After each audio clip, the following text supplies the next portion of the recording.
সামরিক শক্তিতে বাংলাদেশ কতটা উন্নত?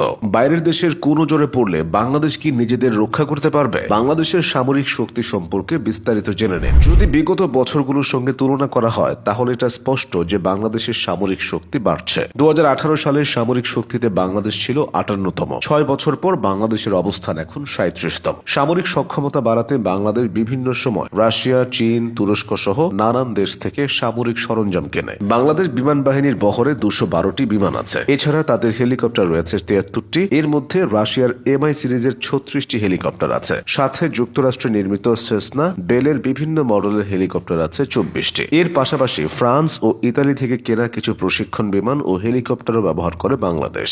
আধুনিক প্রতিরক্ষা ব্যবস্থায় ড্রোন অত্যন্ত গুরুত্বপূর্ণ।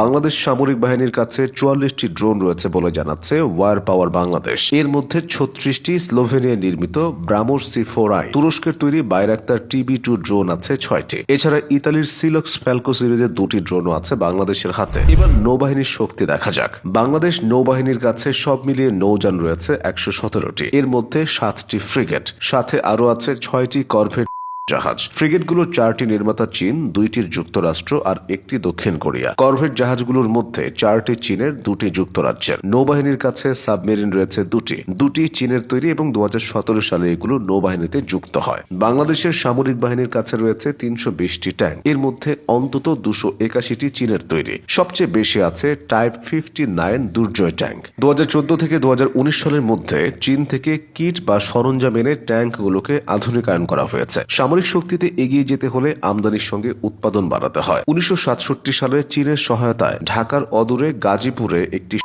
কারখানার নির্মাণ কাজ শুরু হয়েছিল। 1970 সালে সেটি উদ্বোধন করা হয়। বাংলাদেশ কারখানার ওয়েবসাইট থেকে জানা যায় 1971 সালে মুক্তিযুদ্ধের কারণে কারখানার নির্মাণ কাজ ব্যাহত হয় এবং চীনা দল কারখানা ত্যাগ করে। পরে 1975 সালের 31 আগস্ট চীন বাংলাদেশকে স্বীকৃতি দেয়। তার পরের বছর চীনা কারিগরি দল কারখানাটিকে পুনরুজ্জীবিত করে এবং আরও এক বছর পর অর্থাৎ 1977 সাল থেকে কারখানাটি নিয়মিত উৎপাদনের জন্য চালু হয়। বাংলাদেশ সেনাবাহিনীতে বর্তমানে 3 লাখ সদস্য রয়েছে। তারা শুধু দেশে নয়, সারা বিশ্বে শান্তি প্রতিষ্ঠায় নিয়োজিত আছে। অনেকে মনে করেন তরুণদের জন্য সামরিক প্রশিক্ষণ বাধ্যতামূলক করা উচিত। বিশ্বের অনেক দেশেই এই নিয়ম আছে। রাশিয়ার 18 থেকে 27 বছর বয়সী পুরুষদের পুরো 1 বছর ব্যাপী সামরিক প্রশিক্ষণ নিতে হয়। ইরানের যুবকদের 1.5 থেকে 2 বছরের জন্য সেনাবাহিনীতে থাকতে হয়। তুরস্কে 20 থেকে 41 বছর বয়সী পুরুষদের নিরাপত্তা বাহিনীতে যোগদান বাধ্যতামূলক। সাধারণ নাগরিকদের সামরিক প্রশিক্ষণ দেওয়ার একাধিক সুবিধা আছে। সবচেয়ে বড় সুবিধা হলো যে কোনো বিপর্যয়ে দ্রুত রেসপন্সের জন্য লোকবলের অভাব হয় না। এই বিপর্যয় শুধু বাইরের দেশ থেকে আসা বিপর্যয় না,